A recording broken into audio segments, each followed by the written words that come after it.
Así que dice así la palabra de Dios en Apocalipsis capítulo 3, versículo número 14.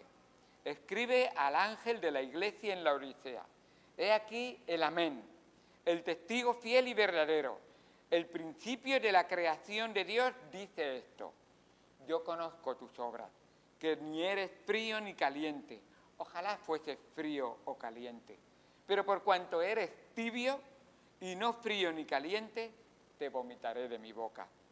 Porque tú dices: yo soy rico y me he enriquecido y de ninguna cosa tengo necesidad, y no sabes que tú eres un desventurado, miserable, pobre, ciego y desnudo. Por tanto, yo te aconsejo que de mí compres oro refinado en fuego, para que seas rico, y vestiduras blancas para vestirte, y que no se descubra la vergüenza de tu desnudez. Unge tus ojos con colirio para que veas. Yo reprendo y castigo a todos los que amo. Sé pues celoso y arrepiéntete. He aquí, yo estoy a la puerta y llamo.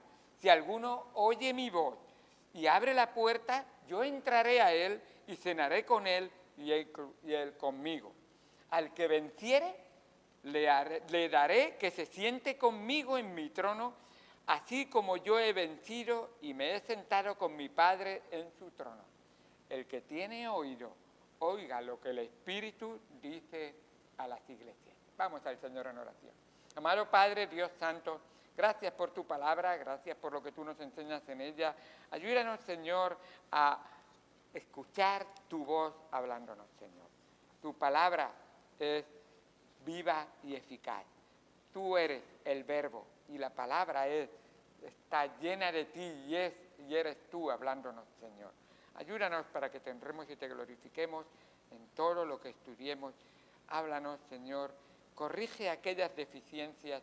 Gracias, Señor, por lo que has hecho en nuestras vidas hasta ahora. Señor, ayúdanos a tener un corazón que pide perdón, que se arrepiente y que cambia de actitud, Señor. Gracias por todo lo que haces por nosotros. En el nombre de Cristo Jesús. Amén. Amén. La Odisea, una ciudad muy próspera en ese tiempo, gracias a su comercio. Estaba ubicada estratégicamente entre dos rutas comerciales, así que rutas muy importantes. Estaba ubicada en un lugar donde era un cruce de dos rutas, la ruta del este y oeste.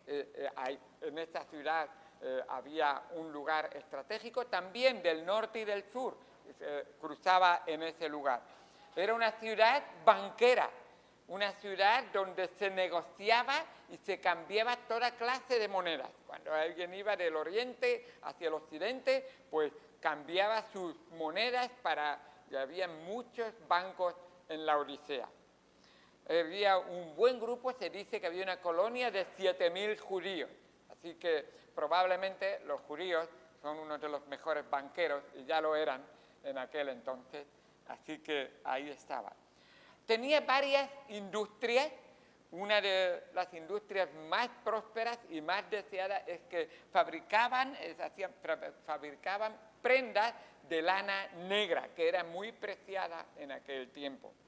Y junto con la escuela de medicina se producía un ungüento hecho de rocas pulverizadas de aquella región que servían para curar enfermedades de los oídos y también un colirio para las enfermedades de los ojos. Así que de alguna manera era un lugar que mucha gente buscaba y pasaba por allí, y eso lo hacía una ciudad muy próspera. La ciudad era tan rica que en el año 60 después de Cristo hubo un gran terremoto que fue devastada. Incluso hoy en día, cuando hay terremotos, desde todas partes se mandan ayudas humanitarias para ayudar a cada ciudad que tiene una catástrofe de esa magnitud. Pues ellos eran tan ricos que rechazaron la ayuda de Roma. Le dijeron: no necesitamos que mandes nada. Nosotros tenemos dinero suficiente para volver a construir otra vez la ciudad. Así que fíjate qué poder económico que tenían ellos, que volvieron a reconstruir otra vez la ciudad sin ninguna ayuda de Roma para la reconstrucción. Esta ciudad era tan rica que no necesitaba ayuda de nadie. Y era un dicho que tenían, no necesitamos ayuda de nadie. Eran ricos, eran orgullosos, eran autosuficientes, pero había un bien que no tenían. No tenían agua. Vaya, no tenían agua.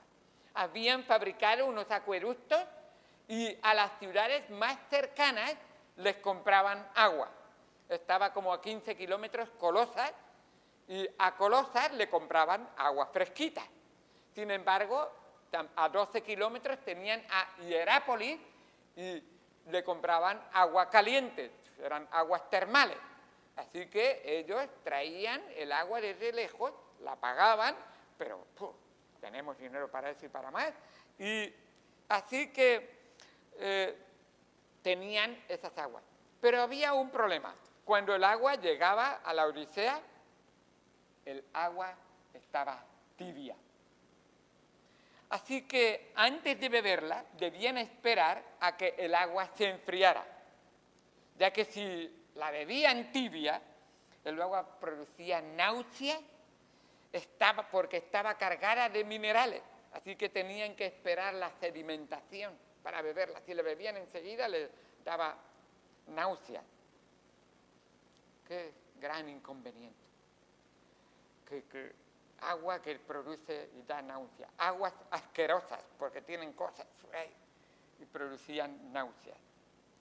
Estos lauricenses eran muy orgullosos, autosuficientes, pero no tenían un bien básico. Muy importante ese bien. No tenían agua. Agua. Una región sin agua realmente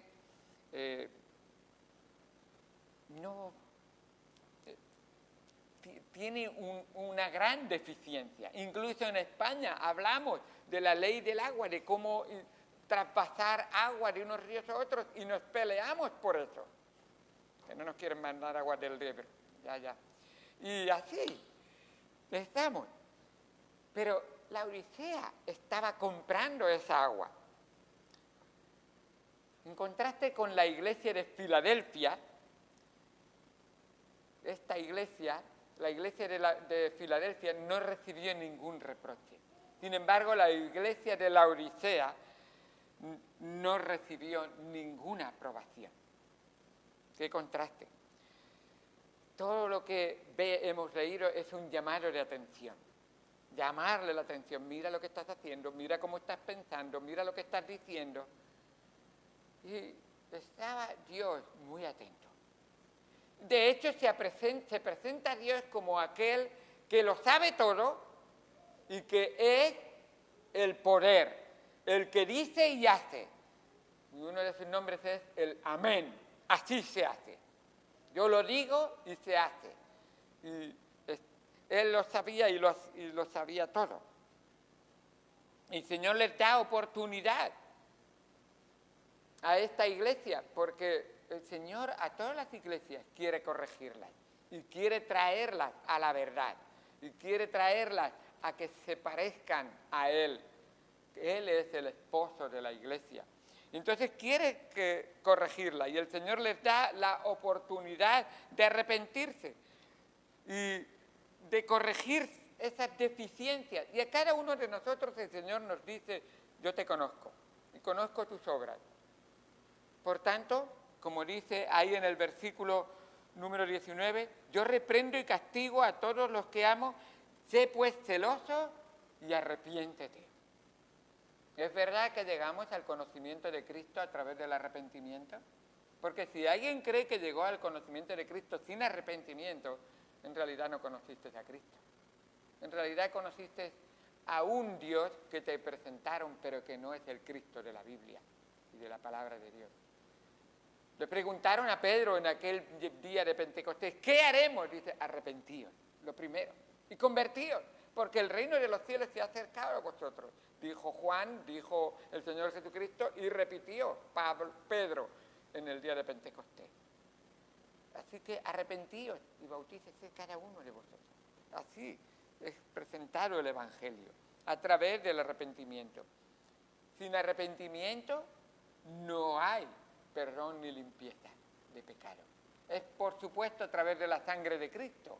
Pero ¿qué es lo que hace que la sangre de Cristo esté obrando en nuestra vida? No es nuestro arrepentimiento, es que la obra del Señor Jesucristo por gracia toca nuestros corazones y Él produce en nosotros ese querer como el hacer para su buena voluntad. Y por supuesto ese arrepentimiento es lo que Él espera que fluya de nuestro corazón. El Señor les da a esta iglesia la oportunidad de arrepentirse, les llama la atención y les dice que el problema de la iglesia no era la riqueza.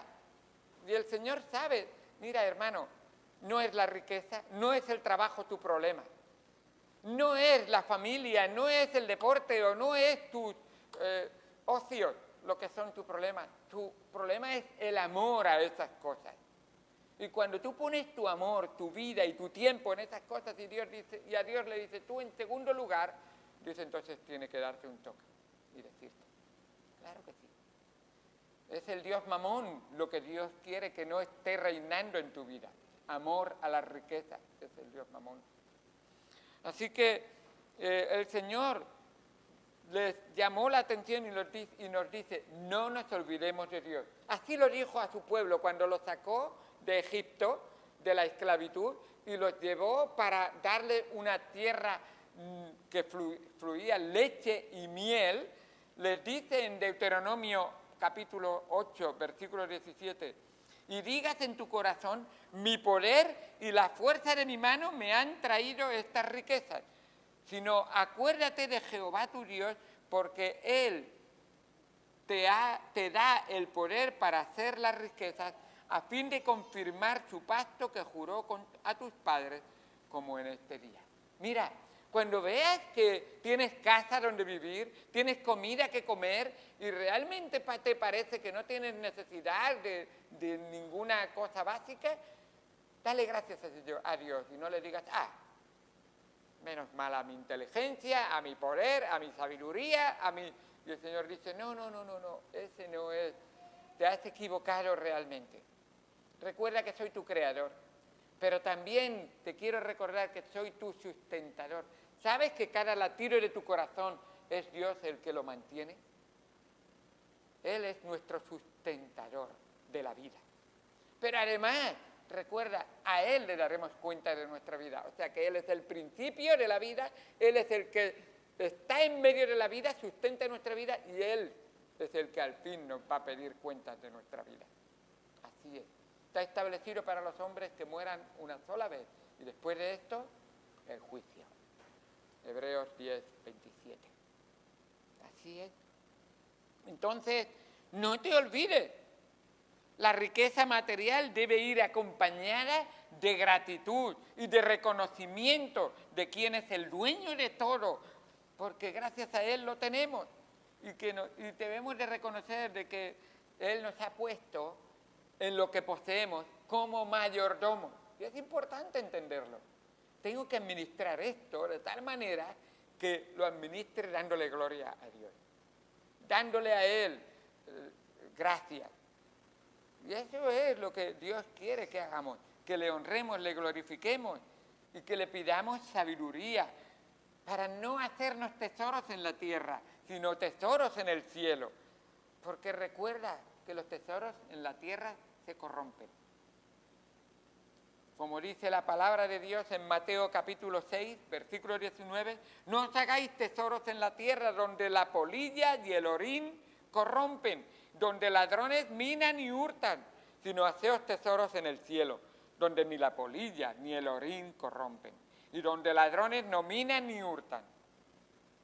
Así es, enfoca tu vida, busca a Dios, dice el versículo 33 de ese mismo capítulo, mas buscad a Dios, mas buscad primeramente el reino de Dios y su justicia, y todas estas cosas os serán añadidas. Qué bueno. Todavía me acuerdo la historia que me contaba mi padre de su abuelo, un hombre que vivía en la miseria, a malas penas, parecía que tenía para comer, pero que parecía que el hombre ganaba mucho dinero y no lo aparentaba en ningún momento. Y él murió casi con poquito para comer y poco más, y los padres de mi padre entraron en una buhardilla que tenía y decían, no sé, creemos que él esconde el dinero en algún sitio. Y efectivamente, estoy hablando de la época de Negrín, cuando hubo república aquí en España, y llegó ahí arriba, encontraron una caja de donde salieron varios ratones. Y le llamaron la atención. Cuando abrieron la caja, tenía la caja llena de billetes de la época de Negrín, todos comidos y no había ninguno más grande que el tamaño de una uña, todos destrozados. Ya se habían pasado porque habían cambiado de tipo de dinero y todo, pero de todas maneras no podían guardarlo ni como ¿cómo se llama? Coleccionistas, ni nada por el estilo. Ahí se perdió todo. ¿Para qué se esforzó y para qué dedicó su tiempo y para qué amasó esa pequeña fortuna? Donde la polilla y las ratas se lo comieron y todo fue... Bueno, estos estaban intentando amasar y no se daban cuenta, pero tristemente se estaban enorgulleciendo de lo que poseían. Dios es el importante en nuestra vida. Dice en el versículo número 17, porque tú dices, yo soy rico y me he enriquecido y de ninguna cosa tengo necesidad. Y no sabes lo que Dios sabe de ti. A veces Dios sabe más de nosotros que nosotros de nosotros mismos. Y dice, y no sabes que tú eres un desventurado, miserable, pobre, ciego y desnudo. Vaya, las características de lo que eran sus riquezas materiales. Dios les está diciendo, sí, materialmente puede que seas rico en estas cosas, pero espiritualmente eres un miserable, eres un pobre, eres un ciego, estás desnudo. Muy fuerte, ¿verdad? Pero Dios sabe que debe de decirnos la verdad. Y la iglesia es el lugar donde se debe predicar la verdad. Y solo la verdad y nada más que la verdad. Y la palabra de verdad la tenemos delante de nosotros. Hermanos, necesitamos que nos digan la verdad. Y nada más que la verdad. Nadie quiere que le digan la mentira, pero cuando la verdad puede tocar el corazón o herir la conciencia, le dicen, no me digas eso. Y nos irritamos y nos enfadamos y nos rebotamos. Arrepiéntete de tu pecado, de tu orgullo, de tu vanagloria, de tu prepotencia. Arrepiéntete. Y el Señor les está diciendo, lauricenses, necesitáis meditar en la verdad y reconocer que estáis viviendo una falsedad de vida que es, como estamos estudiando los jueves, vanidad de vanidades. Así es. Y es lo mismo que decir, vacía está tu alma. Estás vacío por dentro. No tienes nada. Y entonces les sigue hablando y explicando. Exteriormente aparentaban ser ricos, pero interiormente su alma eran desventurados y miserables. Como consecuencia, el Señor no estaba con ellos. Cuando vivimos en el orgullo, el Señor da un paso atrás. Señor, no te necesito. Dice, tú vive un poco de tiempo sin mí. Verás lo que te ocurrirá. Dice en el versículo número 20, 3:20. He aquí, yo estoy a la puerta. Señor, ¿no estás dentro? No, me has tirado de tu vida. Me has echado, estás viviendo tu vida sin mí. ¿Cómo es que necesitas que yo te ayude si me tienes fuera de tu casa? Si no estoy viviendo en tu corazón, si no soy el motivo de tu pensamiento. El Señor llama la atención y dice, ¿se puede ser cristiano y no dejar que Cristo more en tu vida? Sí, tristemente puede ser. Por lo menos un cristiano nominal. Quiere decir que tienes nombre, pero no sé si eres o no eres. Y me lo digo a mí mismo también, porque creo que soy de Cristo y a veces tomo decisiones sin tener en cuenta a Cristo. A veces respondo sin tener en cuenta la presencia del Señor. ¿Os acordáis de las últimas palabras que dijo el Señor Jesucristo a sus discípulos? Les dio la gran comisión y dijo una verdad que muchas veces olvidamos. Le dijo, id por todo el mundo y predicad o hacer discípulos, enseñándoles que guarden estas cosas, bautizándoles en el nombre del Padre, del Hijo y del Espíritu Santo, enseñándoles que guarden estas cosas. Y les dio una promesa. Aquí yo estoy con vosotros siempre. Actuamos, hablamos, pensamos y realmente conversamos con la gente teniendo en cuenta que Cristo está a nuestro lado. Yo creo que muchas veces reaccionamos con ira, con enfado, y no nos damos cuenta que tenemos a Cristo a nuestro lado. Debemos de correr pronto a nuestra habitación y pedirle perdón y arreglar esas cuentas con el Señor. Porque tenemos a Cristo fuera. ¿Sabes lo que hace Cristo cuando está fuera?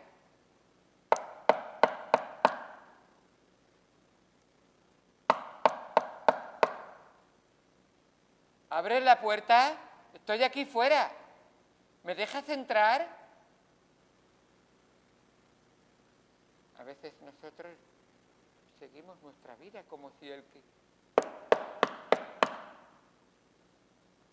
¿Están llamando a la puerta? Es Cristo tocando tu corazón. No digas, mamá, ve tú y abre. No, ábrele tú la puerta de tu corazón. ¿Y sabes lo que quiere el Señor hacer? No es hacer nada violento en tu vida. No es traerte nada malo a tu vida. Es lo mejor. ¿Sabéis?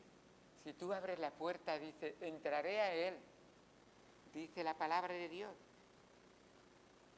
Si alguno oye mi voz y abre la puerta, entraré a Él y cenaré con Él y Él conmigo. ¿Cenar con el Señor? Espera, dilo bien. ¿Cenar con el Rey? No, todavía no lo estás diciendo bien. ¿Cenar con el Rey de Reyes? ¿Con el Señor de Señores? ¿Cenar con el Dios de todo el universo? ¡Qué maravilla! ¿No quieres? Él está preparando un banquete. Y ha salvado tu corazón, ha lavado tu vida con su sangre preciosa para que puedas cenar con Él en el cielo. Pero mientras estamos en la tierra tenemos la oportunidad. Cada vez que hablamos de comida y de cenar en la palabra de Dios tiene que ver con comunión. Tener comunión, una relación personal. Es lo que Dios quiere hacer con cada uno de nosotros. Tener comunión personal con cada uno de nosotros. De hecho, nadie conoce a Cristo si no ha conocido personalmente a Cristo. No se conoce a Cristo por nacer en una familia, por ir a una iglesia, por haber estado leyendo la Biblia. No, es un conocimiento personal. Cristo es el Salvador. Cristo me ha dicho que soy pecador. Yo reconozco que estoy perdido en mi pecado y que la consecuencia de mi pecado es la muerte, separación eterna de Dios. Y Él me ha amado tanto que siendo aún pecador, Cristo murió por nosotros. Yo lo entiendo porque la paga del pecado es muerte, mas el regalo de Dios es vida eterna en Cristo Jesús, Señor nuestro. Señor, qué bueno eres. ¿Qué tengo que hacer? Abre la puerta. Abre la puerta. Dice la palabra de Dios que si creyeres en tu corazón que Jesús es el Señor, que Dios le levantó de los muertos, serás salvo. Porque con la boca, con el corazón, a ver, Romanos capítulo 10, versículo 13. Qué bueno, pero dice así, porque todo aquel que invocar el nombre del Señor será salvo. Versículo 9, si confesares con tu boca que Jesús es el Señor y creyeres en tu corazón que Dios le levantó de los muertos, serás salvo. Porque con el corazón se cree para justicia, pero con la boca se confiesa para salvación. Romanos 10, 9 10 y el versículo 13. Qué bueno. Ahí tiene realmente la obra que Dios quiere hacer. Pero ¿qué tengo que hacer yo? Para salvación nada, pero aceptar sí. Tú tienes que aceptarlo. Tienes que recibirlo. Tienes que creer en Él. Y eso no significa de boca para afuera. Eso es darle tu corazón en tus manos. Aquí tienes mi corazón, Señor. Estas personas de la Odisea, creo que habría de los dos grupos. Personas que se llamaban cristianos pero no eran cristianos. Cristianos que eran de verdad cristianos pero vivían como no cristianos. Por lo tanto, estaban tibios. Y había una situación en la que no se sabía quién era salvo y quién no era salvo. ¿Puede ocurrir en una iglesia esto, hoy en día? ¿Puede ocurrir que tú vienes cada domingo a la iglesia, pero en realidad nunca has entregado tu corazón al Señor? ¿Puede ser que eres salvo, pero en realidad vives a veces entre semana como si no fueras del Señor? Y tomas decisiones y haces cosas que saben que un cristiano no debería de hacer. Tibio, tibio, tibio. Así es. Que no pase esto en nuestras vidas. Que seamos como esos dos caminantes. ¿Os acordáis en el camino de Emaús? Uno de ellos se llamaba Cleofas. El otro no dice el nombre, pon el tuyo. Yo pongo el mío cuando leo esto. Cleofas y José van caminando juntos. El Señor, que creíamos en Él, ha muerto, lo han sepultado y no sabemos más de Él. Se ha acabado ya toda nuestra esperanza. Un hombre muy especial se acerca a ellos y empieza a escucharlos. Y ellos siguen hablando. Y él les pregunta, ¿por qué estáis tristes? ¿Por qué estáis decaídos? ¿Qué es lo que ha pasado? Y dice, ¿qué no sabes? Hombre, nuestra esperanza, nuestra seguridad se ha esfumado. Está enterrado en la tumba. Y hoy ya es el tercer día. Hemos oído algunas cosas de que algunos dicen que ya la tumba está vacía, pero no sabemos. Así que el Señor, que se acercó a ellos, les habla y les explica cómo en las Escrituras se manifestó que todas esas cosas tenían, las Escrituras del Antiguo Testamento, se manifestó que todas esas cosas se tenían que cumplir a la perfección en Jesucristo. Como dice Isaías 53, que Él moriría, sufriría y sería maltratado y despreciado por todos los pecadores que le maltratarían, incluido yo. Y Dios lo iba a permitir, porque así era necesario que el justo muriera por los injustos. Bueno, qué interesante. Así que llegaron a la casa de Cleofás, y cuando llegaron ahí, el Señor hace como que se va, y dice, no, espera, sigue contándonos más. Quédate con nosotros, entra y quédate con nosotros. Y eso es lo que tú deberías de decir, Señor, entra y quédate conmigo para siempre. Y vas a disfrutar de comunión. ¿Sabes lo que hizo el Señor cuando entró? Dice que estaba explicándoles, hablándoles, cogió pan, lo partió y de momento sus ojos se abrieron. Estoy teniendo comunión con el resucitado. Es Él. Nosotros hemos visto, hemos tenido comunión con Él. Y dice que en ese mismo momento desapareció de ellos. Y ellos se gozaron. ¿Viste? ¿Entendiste? Se decían uno al otro. Él entró en nuestra casa y nos ha mostrado la palabra de Dios. Él es la palabra de Dios. ¡Qué bueno! Quédate en mi vida, Señor, debemos de decir. Que no seamos ciegos.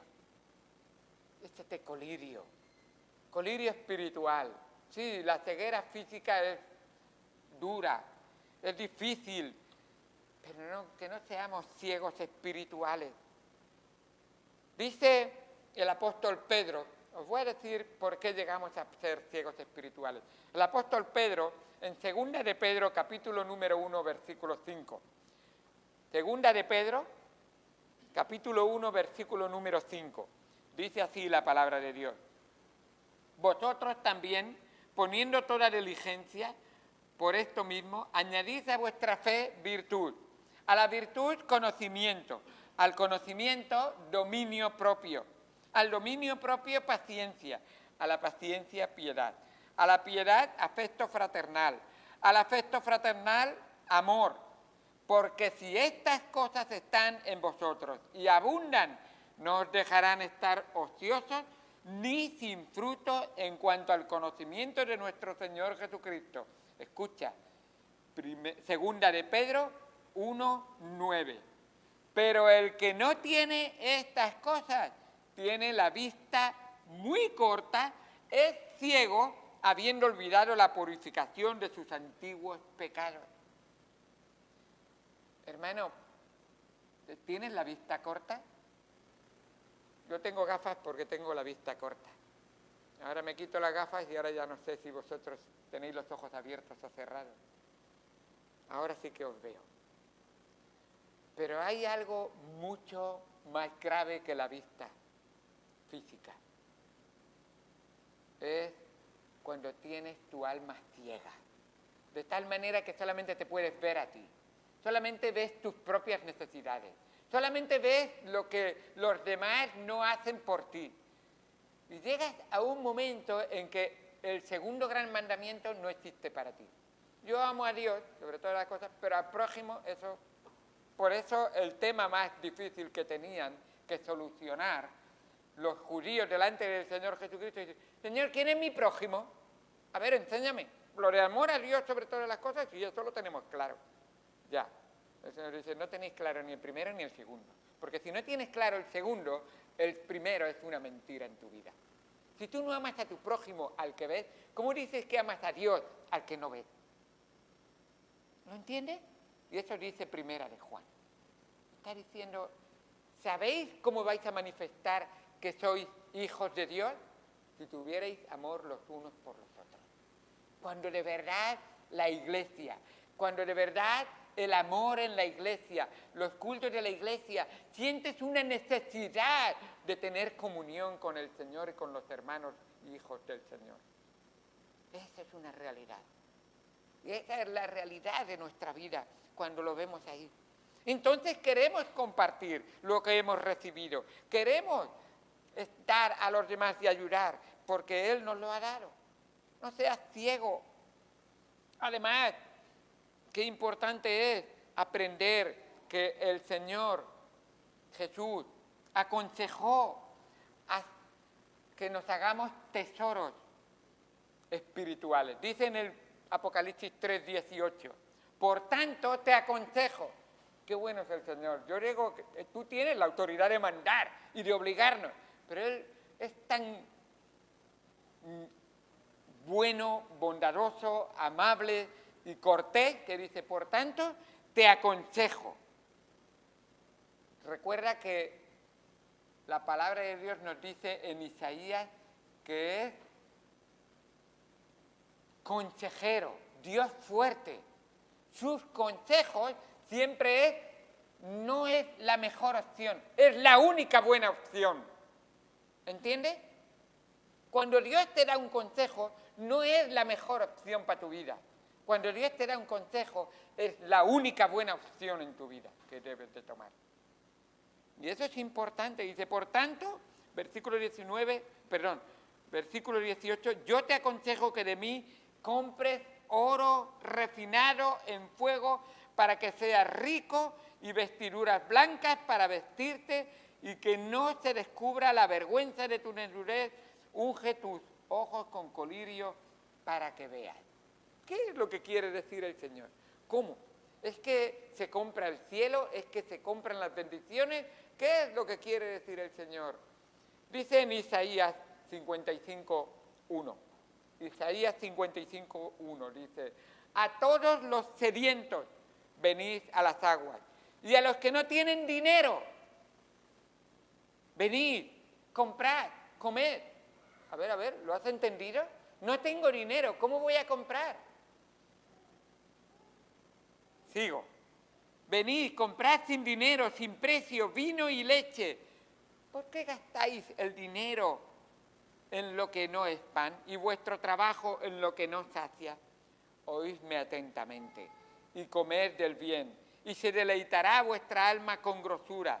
versículo 3, 55:3. Inclinad vuestro oído y venid a mí, oíd y vivirá vuestra alma, y haré con vosotros pacto eterno, las misericordias firmes de David. Lo que está diciendo el Señor es, y precisamente utiliza esta paradoja, que eran lo que poseían muchos, los banqueros, mucho dinero. Y él le dice, pues venid y comprad sin dinero, no necesitáis, compra oro refinado, no ese oro vasto que te traen ahí para almacenar en los bancos. Ven y compra gratuitamente. ¿Cómo se compra gratuitamente? Se compra gratuitamente porque alguien ha pagado el precio de lo que tú vas a recibir. Así es. El Señor Jesucristo dice, el alma que se arrepintiere y venga a mí, no la mandaré vacía, la mandaré llena de ricas bendiciones, llena del poder del Señor. Dice en Apocalipsis 22, al final de este mismo estudio, pero no vamos a ver solamente un versículo, Apocalipsis 22, 17. Y el Espíritu y la esposa dicen al Señor Jesús, ven, y el que oye diga, ven, y el que tiene sed, venga, y el que quiera, tome del agua de la vida gratuitamente. ¿Qué es lo que necesito para comprar agua, comida y riquezas de Dios? ¿Sabes lo que necesitas? Tener sed. ¿Tienes sed de Dios? ¿Tienes hambre del pan de vida? ¿Tienes verdaderamente, te das cuenta que estás desnudo y necesitas que Él te vista? ¿Te das cuenta que estás ciego y que necesitas el colirio espiritual del Señor Jesucristo como sanó al ciego de Bartimeo? Él es la sanidad de tu alma. Él te va a dar vista. Él te va a permitir oír bien la palabra del Señor. Porque cuando el Espíritu de Dios entra en tu corazón, entonces entiendes, comprendes y sabes que la verdad es la palabra de Dios. Qué bueno como Él obra poderosamente en nuestra vida. Así que tienes solamente que darte cuenta de que tienes hambre y sed, tienes que desearlo, anhelarlo. Eso nos llevará a Dios y Él nos saciará plenamente. ¿Y esto lo promete quién? El amén. Nos dice al principio la confirmación, Él es el amén, la confirmación de todo. Dice en 2 de Corintios 1:20. 2 de Corintios 1:20.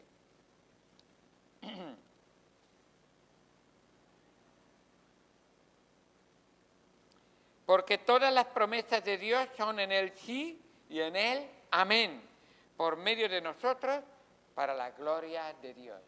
Así es, Él te lo ha prometido, Él lo va a cumplir. Él te lo ha dicho, Él va a obrarlo poderosamente. Y eso es lo que dice, ahí se presenta, he aquí el amén, el testigo fiel. Ese es un testigo de verdad. Él es el único que ha visto a Dios. Él es el único que va a mostrar a Dios en tu vida. Nadie ha visto a Dios jamás. El unigénito Hijo de Dios, Él le ha dado a conocer. Él, el que es lleno de verdad, lleno de gracia y de verdad. Él que se manifestó a nosotros. Qué bendición tan grande cuando vemos lo que Él ha hecho por nosotros. Nos dice la palabra de Dios que Él es el principio de la creación de Dios. Y eso no quiere decir, eso estoy leyendo ahora en el versículo 14 simplemente los títulos de Él, eso no quiere decir de que Él fue creado. Él fue creado y a partir de ahí se creó el resto. No. Esto no está diciendo. Él estuvo a cargo de toda la creación. La palabra en el griego es argé y significa gobernante, jefe, principado, poder, y lo que está diciendo es que Él tiene el poder para que toda la creación que vemos hoy aquí. De hecho, Juan, en el capítulo 1, nos lo dice de una manera muy clara. Dice, en el principio era el Verbo, y el Verbo era con Dios, y el Verbo era Dios. Este era en el principio con Dios. Todas las cosas por Él fueron hechas, y sin Él nada de lo que ha sido hecho fue hecho. Así que Él no pudo ser creado, porque no había nada creado y Él lo creó todo. Así es. Qué bueno. El apóstol Pablo lo expresa así en Colosenses 1:15.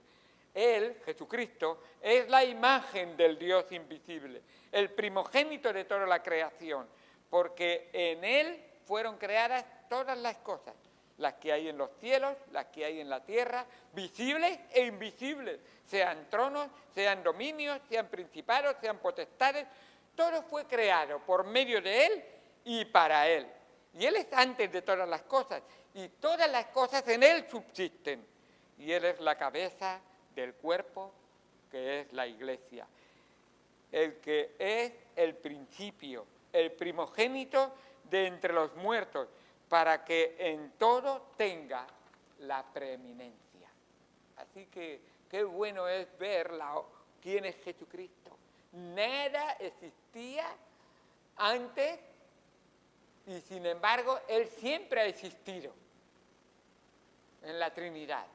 Y todo lo que existe, incluso invisible, fue creado por Él. Qué bien, al ver la obra que Él ha hecho por nosotros. Hermanos, necesitamos escuchar la voz del Señor, de prestarle atención. Cuando nos dice ahí, aquí yo estoy a la puerta y llamo, es importante que prestemos atención. ¿Veis cómo termina cada una de las 7 iglesias? Termina diciendo, el que tiene oído, oiga lo que el Espíritu dice a las iglesias. Y cómo está Proverbios lleno de esas verdades. Escucha las palabras de tu Padre, escucha las palabras de Dios, atiende a las reprensiones que Dios te da. Dice en Proverbios 3:11, no menosprecies, hijo mío, el castigo de Jehová, ni te fatigues de su corrección, porque Jehová al que ama castiga, como el padre al hijo a quien quiere. Así es. Si quieres leer en cuanto a por qué Dios a veces me reprende, por qué Dios a veces me corrige, pues lee en tu casa Hebreos capítulo 12, donde dice que Dios al hijo que ama, por supuesto, corrige y reprende y quiere disciplinarlo. ¿Para qué? Para su honra y gloria, pero para que tú recibas grandes bendiciones en tu vida. Es verdad que al presente la corrección y la disciplina a nadie le gusta, pero al final, cuando ves la enseñanza y la lección que Dios quería darte, le das gracias y le dices, Señor, qué bendición tan grande que tú me has dado en mi vida. Ahora, le dice el Señor, vuestras ropas, ¿creéis que sois muy elegantes o muy bonitos porque tenéis esa lana negra? Y Dios dice, necesitáis túnicas blancas. Nadie va a entrar con lana negra en el cielo. Van a llevar todos túnicas blancas. ¿Cómo se emblanquece una túnica? Paradoja de la vida, en la palabra de Dios, las túnicas que cada cristiano lleva se emblanquecen con la sangre de Jesucristo. Es la sangre de Jesucristo que hace una túnica blanca. Dice Apocalipsis, capítulo número 7, versículo 13. Entonces uno de los ancianos habló diciéndome, estos que están vestidos de ropas blancas, ¿quiénes son y de dónde han venido? Yo les dije, Señor, tú lo sabes. Y él me dijo, estos son los que han salido de la gran tribulación y han lavado sus ropas. ¿De qué color eran? Blancas, ¿verdad? ¿Cómo las han lavado? Sus ropas, y las han emblanquecido en la sangre del Cordero. Apocalipsis 7:14. Han sido emblanquecidas en la sangre del Cordero.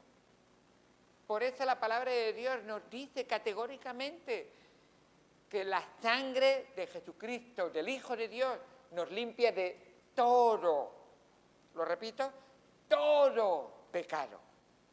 Si tú arrepentido vienes al Señor, Él te perdona y te limpia de todo pecado. Así es. ¿Cuál es el pecado imperdonable? Es rechazar la sangre de Cristo. Por supuesto. Pecado imperdonable no es ese que tú piensas que cometiste en aquel momento. El pecado imperdonable es hoy no rechazar el perdón, el amor y la sangre de Jesucristo que te limpia de todo pecado. Qué bueno cuando vemos la obra del Señor. Y el Señor ofrece a estos lauricenses, oye, ¿estáis escuchando? ¿Estáis prestando atención? Dejadme entrar en vuestra vida. En primer lugar, formaréis parte de la familia de Dios. En segundo lugar, seréis limpios de todo pecado. En tercer lugar, tendremos comunión. Y lo que es mejor, ahora la verdad, la oiréis y la veréis, la creeréis y os daré el poder en el Espíritu Santo de vivirla para la honra y gloria del Señor Jesús. Hermano, ¿eres frío? ¿Eres caliente? Bueno, si eres frío no eres creyente. Entonces, si eres frío no eres creyente. Arrepiéntete, entonces. ¿Eres tibio? Si eres tibio, quizás has conocido a Cristo, pero estás viviendo una vida tibia. Entonces, ven arrepentido y ven a Cristo a arrepentirte. ¿Eres caliente? ¿Sabes lo que el Señor tiene que decir a los calientes? También tiene que hablar del arrepentimiento. Sigue constantemente arrepintiéndote, porque la vida cristiana se empieza arrepintiéndose y se vive arrepintiéndose de nuestros pecados. Dice la palabra de Dios en 1 de Juan 1:9 y lo dice a los hijitos que son creyentes. Y dice hijitos en el texto y dice, si pecamos, si confesamos nuestros pecados, Él es fiel y justo para perdonar nuestros pecados y limpiarnos de toda maldad. Y eso lo dice a los hijitos. ¿Eres caliente? Entonces sigue manteniendo esa relación con el Señor, teniendo comunión. El Señor irá mostrándote con ese colirio que abre tus ojos, con ese ungüento que te permite escuchar bien la palabra del Señor, con esa vestimenta que quieres mantener limpio para la honra y gloria del Señor, con ese oro puro, finísimo, que aunque pase por el fuego va a permanecer, porque recuerda que la hojarasca, recuerda que la madera y que el heno cuando pasa por el fuego se quema. Como dice 1 Corintios capítulo número 3, lo que sí que es verdad que aquel que ha conocido a Cristo dice, así que seremos salvos así como por fuego.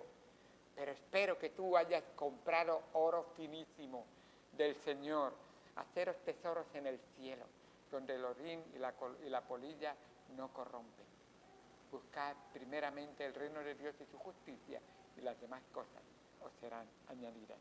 Vamos al Señor en oración. Recuerda, dice, versículo 21, leo solamente, dice, al que venciere, le daré que se siente conmigo en mi trono, así como yo he vencido y me he sentado con mi Padre en el trono.